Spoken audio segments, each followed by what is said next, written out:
Walk Two Moons, Chapter 31. The Photograph. The next day was most peculiar, as Miss Partridge would say. Phoebe arrived at school with another message, which she had found on her porch that morning. We never know the worth of water until the well is dry. It's a clue, Phoebe said. Maybe my mother is hidden in a well.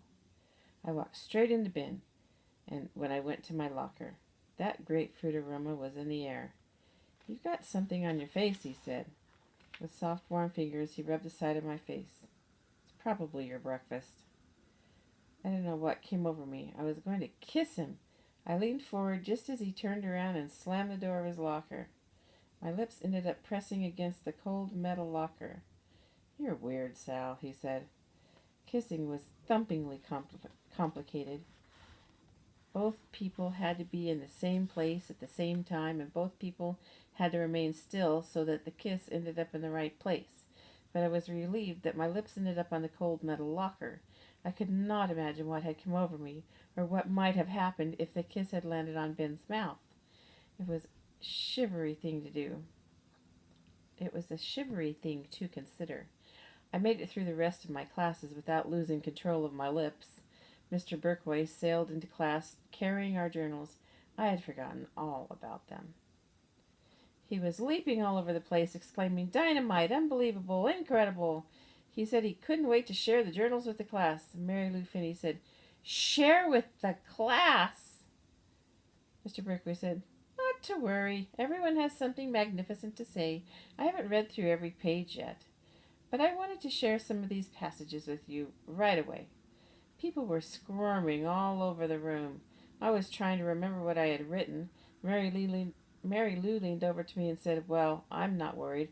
I wrote a special note in front of mine, distinctly asking him not to read it. Mine was private." Mr. Berkway smiled at each nervous face. "You needn't worry," he said. "I'll change any names that you've used, and I'll fold this piece of yellow paper over the cover, whichever journal I'm reading, so that you won't know whose it is." Ben asked if he could go to the bathroom. Christy said she felt sick and begged to see the nurse. Phoebe asked me to touch her forehead because she was pretty sure she had a fever. Usually, Mr. Berkway would let people go to the bathroom or to the nurse, but this time he said, "Let's not malinger." He picked up the journal, slipping a yellow paper over it before anyone had a chance to examine the cover for clues as to who the author's identity. Everyone took a deep breath. You could see people poised, nervously waiting as tensely as if Mr. Berkway was going to announce someone's execution. Mr. Berkway read, "I think that Betty," he changed the name, you could tell, because there is no Betty in our school, "will go to hell because she always takes the Lord's name in vain. She says God every 5 seconds. Mary Lou Finney was turning purple. "Who wrote that?" she said. "Did you, Christy?" "I'll bet you did." Christy stared down at her desk. "I do not say God every 5 seconds. I do not, and I'm not going to hell.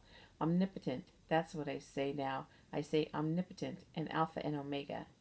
Mr. Berkway was just desperately trying to explain what he had enjoyed about the message. He said that most of us are not aware that we might be using words such as God that offend other people. Mary Lou leaned over to me and said, "Is he serious?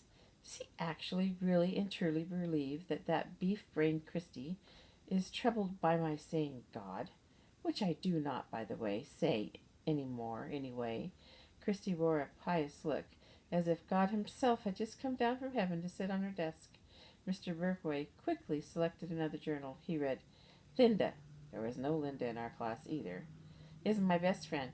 I tell her just about everything, and she tells me everything. Even things I don't want to know, like what she ate for breakfast, and what her father wears to bed, and how much her new sweater costs. Sometimes things like that are just not interesting." Mr. Berkway liked this passage because it showed that even though someone might be our best friend, he or she could still drive us crazy. Beth Ann turned all the way around in her seat and sent wicked eyebrow messages to Mary Lou. Mr. Berkway flipped ahead in the same journal to another passage. He read, I think Jeremiah is pig-headed. His skin is always pink and his hair is always clean and shiny, but he is really a jerk. I thought Mary Lou Finney was going to fall out of her chair.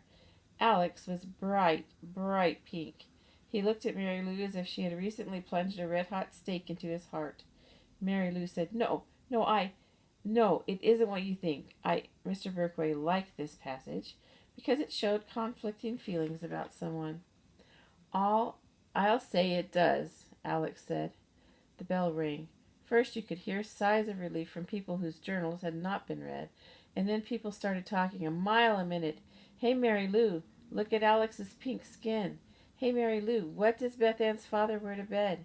Beth Ann was standing 1 inch away from Mary Lou's face. I do not talk on and on, Beth Ann said, and that wasn't very nice of you to mention that, and I do not tell you everything, and the only reason I ever mentioned that my father wore to bed was because we were talking, if you will recall, about men's bathing suits being more comfortable than women's, and on she went. Mary Lou was trying to get across the room to Alex, who was standing there as pink as can be. Alex, she called, wait, I wrote that before. Wait. It was jing-bang of a mess. I was glad I had to get out of there. Phoebe and I were going to the police again. We got in to see Sergeant Bickle right away. Phoebe slapped the newest message about water in the well into his desk, dumped the hairs which she had collected at Miss Cadaver's house on top of the message, and then placed her list of further items of investigation on top of that. Sergeant Bickle frowned. I don't think you girls understand. Phoebe went into a rage. You idiot, she said. She scooped at the message, the hairs in her list, and stormed out of the office. Sergeant Bickle followed her a while I waited, thinking he would bring Phoebe back and calm her down. I looked at the photographs on his desk, the ones I had not been able to see the day before. In one was Sergeant Bickle and a friendly-looking woman, his wife, I supposed. The second picture was of a shiny black car. The third was of Sergeant Bickle, the woman, and a young man. Their son, I figured. I looked closer. I recognized the son. It was the lunatic.